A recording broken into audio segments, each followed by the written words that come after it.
हाँ तो बच्चों, आज हम लोग सभी क्लासों के लिए क्लास बोले तो 9 से लेके 12 से आगे भी हम लोग समझ बनाने वाले आज बायोलॉजी यानी जीव विज्ञान किसे कहते हैं, जीव विज्ञान क्या है। तो आप लोग बहुत बार बायोलॉजी का डिफिनेशन भी देखे होंगे, लेकिन यकीन मानिए आज हम जिस तरह से बायोलॉजी का डिफिनेशन बताने वाले हैं ना, जिंदगी में कभी भी भूलने वाले नहीं। बायोलॉजी का सबसे आसान डिफिनेशन, सबसे आसान तरीका से बायोलॉजी का समझ आ जाए। देखिए सबसे पहले जो हम लोग जीव विज्ञान बोलते हैं उन्हें इंग्लिश में बोला जाता है बायोलॉजी। सब लोग जानते होंगे, ऐसा नहीं कि हम नया कुछ बात बोले। जीव विज्ञान को हम लोग इंग्लिश में बोलते हैं बायोलॉजी, बायोलॉजी, और सीबीएसई वाला बोलते हैं बायोलॉजी, और ऐसे हम लोग बोलते हैं बायोलॉजी। अब ये देखिए बायोलॉजी दो ग्रीक शब्दों से मिलकर बने। बायोलॉजी जो आपका है दो ग्रीक शब्दों से मिलकर बने, दो ग्रीक शब्द से मिलके बने। वो दो ग्रीक शब्द क्या है, एक है बायोस और दूसरा है लॉजिस। पहला है बायोस और दूसरा है लॉजिस। बायोलॉजी आपका दो ग्रीक शब्दों से मिले हैं, पहला शब्द है बायोस और दूसरा है लॉजिस। अब हम यहां रुकते हैं। अब जरा देखिए बायोलॉजी जिसको कि जीव विज्ञान बोलते हैं, तो मन में नहीं चलता है कि जीव विज्ञान सबसे पहले कौन दिया था। ये जो जीव विज्ञान हम लोग बार बार पढ़ते हैं, 9 से ही स्टार्ट करते हैं, तो जीव विज्ञान शब्द को दिए कौन थे सबसे पहले।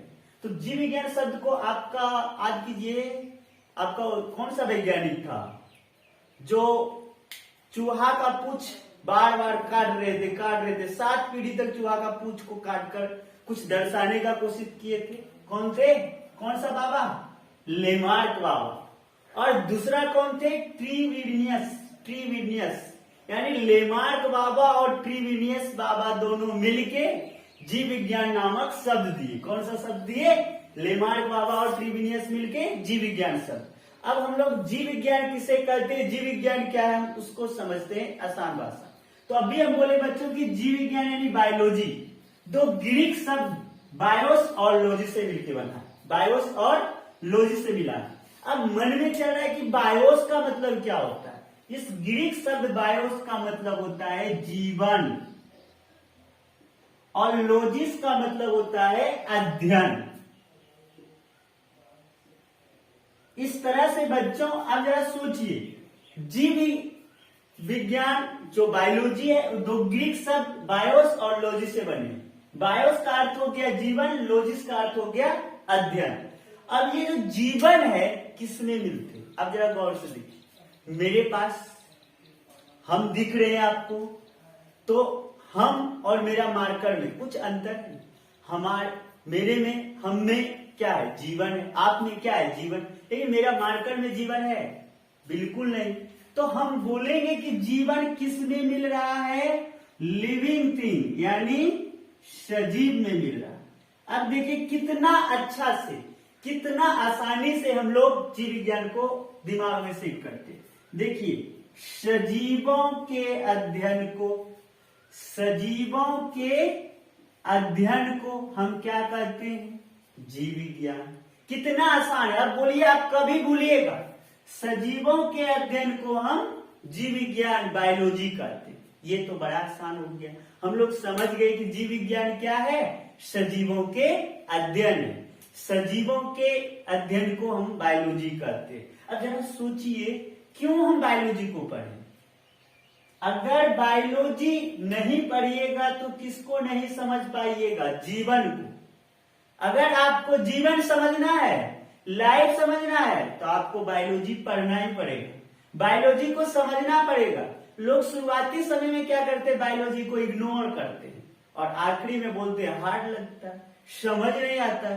तो वैसा डरने की बात नहीं। आप शुरुआत से एकदम बोलते हैं ना कि जीरो से हीरो बना देंगे, बिल्कुल हम उसीलिए बायोलॉजी को पढ़ाना शुरू किया है, आपको जीरो से हीरो बनाने के लिए।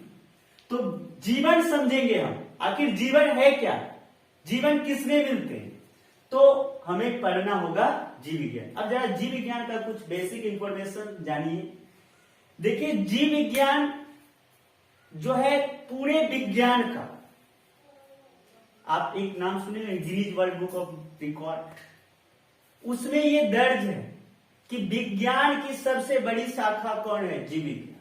अब जीव विज्ञान विज्ञान की सबसे बड़ी शाखा है, तो ये निश्चित है कि इसे एक बार एक साथ हम पढ़ नहीं सकते। तो इसलिए जीव विज्ञान को दो भाग में बांटा गया, यानी जीव विज्ञान की मुख्य कितने शाखा हो गए हैं? 2 शाखा हो गए। देखिए जीव विज्ञान की कितने शाखा हो गए हैं? 2 शाखा। एक आपका जंतु विज्ञान, दूसरा हो गया आपका वनस्पति विज्ञान। एक आपका जंतु विज्ञान, दूसरा हो गया वनस्पति विज्ञान। जंतु विज्ञान यानी जूलॉजी, वनस्पति विज्ञान यानी बॉटनी। यानी जूलॉजी और बॉटनी क्या है ये पहले आप समझते। जैसा नाम है जंतु विज्ञान, जूलॉजी, जंतुओं के अध्ययन को। अब बोलेंगे जंतु के सर हम क्या हैं? जंतु न हैं। गाय बैल ही केवल जंतु न है। हम गाय बैल बकरी घोड़ा हाथी जितना भी जीव जंतु हम लोग देख रहे हैं, कोटा पिपली चींटी, सब क्या है? जंतु है। और उनके अध्ययन को यानी इन जंतुओं को, हम सब का अध्ययन को क्या कहलाएगा? जंतु विज्ञान। और देखिए वनस्पति, वनस्पति यानी अब कहते एक बार पूछे हमें बच्चे वनस्पति क्या है? वनों के अध्ययन। अब जरा सोचिए, वन में तो वन जीव फिर आ जाएगा, यानी जंतु भी आ जाएगा। तो वनों के अध्ययन को हम वनस्पति विज्ञान नहीं कहते, बल्कि वन संपदा जो कौन सा? पादप। पादप मतलब पेड़ पौधा, प्लांट जिसको बोलते हैं, ट्री जिसमें आते, यानी पेड़ पौधा के अध्ययन को, पेड़ पौधा के अध्ययन को हम बोलते हैं वनस्पति विज्ञान यानी बॉटनी।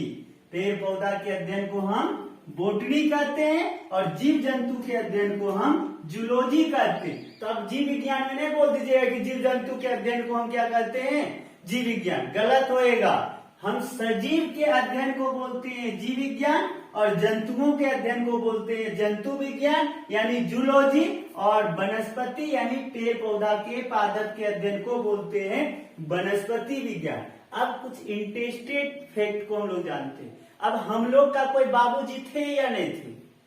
तो निश्चित है ना, इन सबको भी कोई सबसे पहले बनाए होंगे, तो इन सब का भी बाबूजी होंगे ना। तो जीव विज्ञान का जो बाबूजी यानी जनक थे, फादर्स ऑफ बायोलॉजी कौन थे? आप सभी जानते हैं, बताइए। अरस्तु थे ना।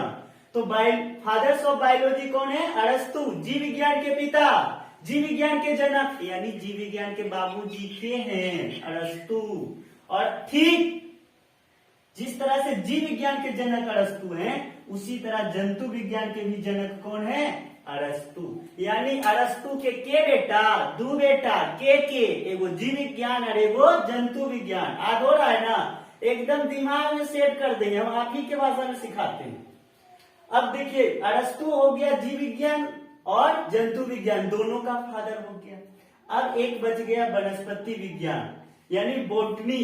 बॉटनी के पिता, फादर्स ऑफ बॉटनी यानी वनस्पति विज्ञान के पिता होते हैं आपका थियोफ्रेस्टस। थियोफ्रेस्टस। तो आप लोग याद रखिएगा, ये आपका कॉम्पिटिटिव एग्जाम में भी कई बार पूछा जाता है। तो ये मत देखिए कि हम क्लास 9 में हम इसको क्यों रखे, 10 में क्यों रखे, 11 में, 12 में, ये हर एक क्लास के लिए और हर एक कॉम्पिटिटिव एग्जाम से जुड़ा हुआ है। इसलिए इसे माइंड सेट में एकदम पूरा माइंड में सेट करके रखना है। क्यों? क्योंकि ये कभी भी आपका जरूरत पड़ सकता है। ये जरूरी नहीं कि आपका 10 में पढ़े, 12 में ही पढ़े, 11 में ही पढ़े। अगर आप बायोलॉजी पढ़ रहे हैं तो ये बेसिक इंफॉर्मेशन है, आपको आना ही चाहिए और हम ला के छोड़ेंगे। बोलिए आपका दिमाग में सेट हुआ या नहीं हुआ? सेट हुआ तो शेयर कीजिए अपना दोस्त के पास और उन्हें भी बोलिए कि जाने। Thank you.